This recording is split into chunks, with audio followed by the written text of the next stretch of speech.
اعوذ باللہ من الشیطان الرجیم، بسم اللہ الرحمن الرحیم۔ الحمد للہ رب العالمین والصلاۃ والسلام علی سید المرسلین وخاتم النبیین، اما بعد۔ صحیح بخاری، باب کتاب البدع الخلق، حدیث نمبر 3227، اردو ترجمہ۔ ہم سے یحییٰ بن سلیمان نے بیان کیا، کہا کہ مجھ سے عبداللہ بن وہب نے بیان کیا، کہا کہ مجھ سے عمرو نے بیان کیا، ان سے سالم نے اور ان سے ان کے باپ عبداللہ بن عمر رضی اللہ عنہ نے بیان کیا کہ ایک مرتبہ نبی کریم صلی اللہ علیہ وسلم سے جبرائیل علیہ السلام نے آنے کا وعدہ کیا تھا، لیکن نہیں آئے۔ پھر جب آئے تو آن صلی اللہ علیہ وسلم نے ان سے وجہ پوچھی۔ انہوں نے کہا کہ ہم کسی بھی ایسے گھر میں داخل نہیں ہوتے جس میں تصویر یا کتا موجود ہو۔ حدیث نمبر 3228، اردو ترجمہ۔ ہم سے اسماعیل بن ابی اویس نے بیان کیا، انہوں نے کہا کہ مجھ سے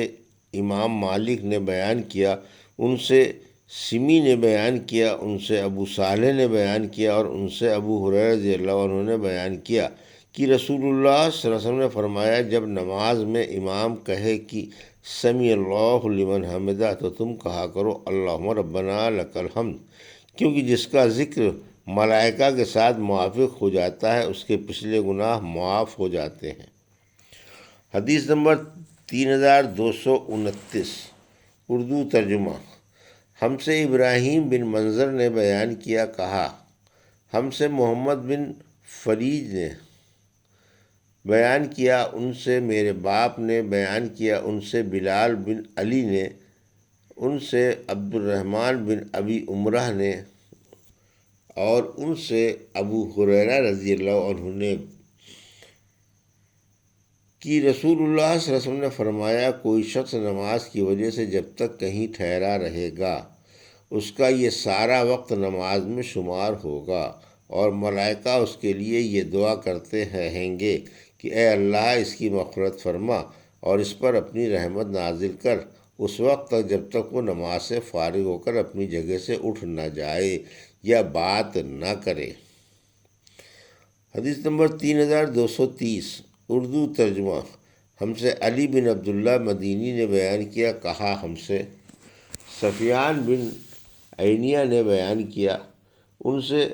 عمرو بن دینار نے، ان سے عطا بن ابی رواح نے، ان سے صفوان بن یانی نے اور ان سے ان کے والد یعنی بن امیہ نے بیان کیا کہ میں نے نبی کریم صلی اللہ علیہ وسلم سے سنا، آپ ممبر پر سورہ احزاب کی اس آیت کی تلاوت فرما رہے تھے، ونادو یا مالک، اور وہ دوزخی پکاریں گے اے مالک، یہ دروغہ جہنم کا نام ہے۔ اور سفیان نے کہا کہ عبداللہ بن مسعود رضی اللہ عنہ کی قرأت میں یوں ہے،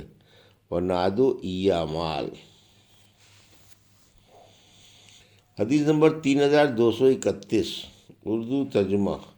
ہم سے عبداللہ بن یوسف نے بیان کیا، کہا ہم کو عبداللہ بن وہب نے خبر دی، کہا کہ مجھے یونس نے خبر دی، ان سے ابن شہاب نے کہا، ان سے عروہ نے کہا اور ان سے نبی کریم صلی اللہ علیہ وسلم کی زوجہ مطہرہ حضرت عائشہ رضی اللہ عنہا نے کہا کہ انہوں نے نبی کریم صلی اللہ علیہ وسلم سے پوچھا، کیا آپ پر کوئی دن احد کے دن سے بھی زیادہ سخت گزرا ہے؟ آپ صلی اللہ علیہ وسلم نے اس پر فرمایا کہ تمہاری قوم قریش کی طرف سے میں نے کتنی مصیبتیں اٹھائی ہیں، لیکن اس سارے دور میں عقبہ کا دن مجھ پر سب سے زیادہ سخت تھا۔ یہ وہ موقع تھا جب میں نے طائف کے سردار کنانہ ابن عبدیہ لیل بن عبد کلال کے ہاں اپنے آپ کو پیش کیا تھا، لیکن اس نے اسلام کو قبول نہیں کیا اور میری دعوت کو رد کر دیا۔ میں وہاں سے انتہائی رنجیدہ ہو کر واپس ہوا۔ پھر جب میں قرن اسقالب پہنچا تب مجھ کو کچھ ہوش آیا، میں نے اپنا سر اٹھایا تو کیا دیکھتا ہوں کہ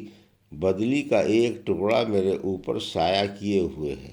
اور میں نے دیکھا کہ حضرت جبرائیل علیہ السلام اس میں موجود ہیں۔ انہوں نے مجھے آواز دی اور کہا کہ اللہ تعالیٰ آپ کے بارے میں آپ کی قوم کی باتیں سن چکا، اور جو انہوں نے رد کیا ہے وہ بھی سن چکا۔ آپ کے پاس اللہ تعالیٰ نے پہاڑوں کا فرشتہ بھیجا ہے، آپ ان کے بارے میں جو چاہیں اسے حکم دے دیں۔ اس کے بعد مجھے پہاڑوں کے فرشتے نے آواز دی، انہوں نے مجھے سلام کیا اور کہا کہ اے محمد صلی اللہ علیہ وسلم۔ پھر انہوں نے بھی وہی بات کہی، آپ جو چاہیں اس کا مجھے حکم فرمائیں۔ اگر آپ چاہیں تو میں دونوں طرف کے پہاڑ ان پر لا کر ملا دوں جن سے وہ چکناچور ہو جائیں۔ نبی کریم صلی اللہ علیہ وسلم نے فرمایا، مجھے تو اس کی امید ہے کہ اللہ تعالیٰ ان کی نسل سے ایسی اولاد پیدا کرے گا جو اکیلے اللہ کی عبادت کرے گی اور اس کے ساتھ کسی کو شریک نہ ٹھہرائے گی۔ حدیث نمبر 3232، اردو ترجمہ۔ ہم سے قنیبہ بن سعید نے بیان کیا، کہا ہم سے ابو عوانہ نے بیان کیا، کہا ہم سے ابو اسحاق شیبانی نے بیان کیا، کہا کہ میں نے زر بن ہوش سے اللہ تعالیٰ کے سورہ نجم میں ارشاد فقان فاب قوسین او ادنا فارحال عبد ما وقع کے متعلق پوچھا، تو انہوں نے بیان کیا کہ ہم سے ابن مسعود رضی اللہ تعالیٰ عنہ نے بیان کیا تھا کہ آن حضرت صلی اللہ علیہ وسلم نے جبرائیل علیہ السلام کو اصلی صورت میں دیکھا تو ان کے 600 بازو تھے۔ حدیث نمبر 3233، اردو ترجمہ۔ ہم سے حفص بن عمر نے بیان کیا، کہا ہم سے شعبہ نے بیان کیا، ان سے اعمش نے، ان سے ابراہیم نے، ان سے علقمہ نے اور ان سے عبداللہ رضی اللہ عنہ نے اللہ تعالیٰ کے ارشاد لقد رائی من آیات ریح الکبریٰ کے متعلق بتلایا کہ آنس صلی اللہ علیہ وسلم نے ایک سبز رنگ کا بچھونا دیکھا تھا جو آسمان میں سارے کناروں کو گھیرے ہوئے تھا۔ حدیث نمبر 3234، اردو ترجمہ۔ ہم سے محمد بن عبداللہ ابن اسماعیل نے بیان کیا، کہا ہم سے محمد بن عبداللہ انصاری نے بیان کیا، ان سے ابن عون نے کہا ہم کو قاسم نے خبر دی، اور ان سے حضرت عائشہ رضی اللہ عنہا نے بیان کیا کہ جس نے یہ گمان کیا کہ حضرت محمد صلی اللہ علیہ وسلم نے اپنے رب کو دیکھا تھا تو اس نے بڑی جھوٹی بات زبان سے نکالی، لیکن آپ صلی اللہ علیہ وسلم جبرائیل علیہ السلام کو معراج کی رات میں ان کی اصل صورت میں دیکھا تھا، ان کے وجود نے آسمان کا کنارہ ڈھانپ لیا تھا۔ حدیث نمبر 3235، اردو ترجمہ۔ مجھ سے محمد بن یوسف نے بیان کیا، کہا ہم سے ابو اسامہ نے بیان کیا، کہا ہم سے زکریا بن ابی زائد نے بیان کیا، ان سے سعید بن الشوق نے، ان سے شعبی نے اور ان سے مسروق نے بیان کیا کہ میں نے حضرت عائشہ رضی اللہ عنہ سے پوچھا ان کے اس کہنے پر کہ آنس صلی اللہ علیہ وسلم نے اللہ تعالیٰ کو دیکھا نہیں تھا، پھر اللہ تعالیٰ کے اس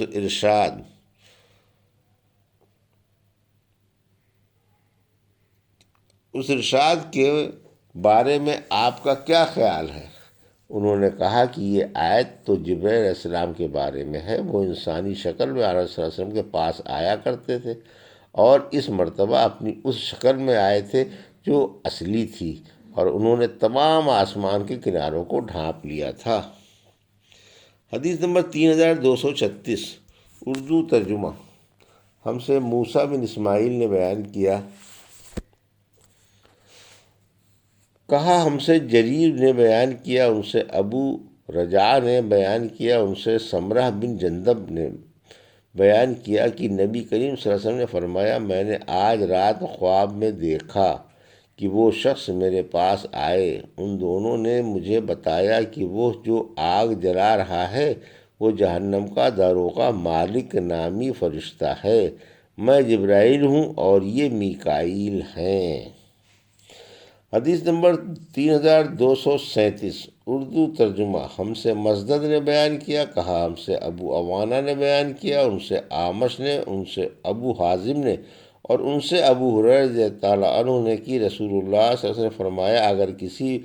مرد نے اپنی بیوی کو اپنے بستر پر بلایا لیکن اس نے آنے سے انکار کر دیا اور مرد اس پر غصہ ہو کر سو گیا تو صبح تک فرشتے اس عورت پر لعنت کرتے رہتے ہیں۔ اس روایت کی مطابقت ابو حمزہ ابن داؤد اور ابو معاویہ نے اعمش کے واسطے سے کی ہے۔ یہ تھی صحیح بخاری باب کتاب بدء الخلق کی حدیث نمبر 3227 سے 3237 کا اردو ترجمہ جو ابھی آپ نے سماعت فرمایا۔ اللہ سے دعا ہے کہ اللہ ان حدیثوں کی ہمیں صحیح سمجھ عطا فرما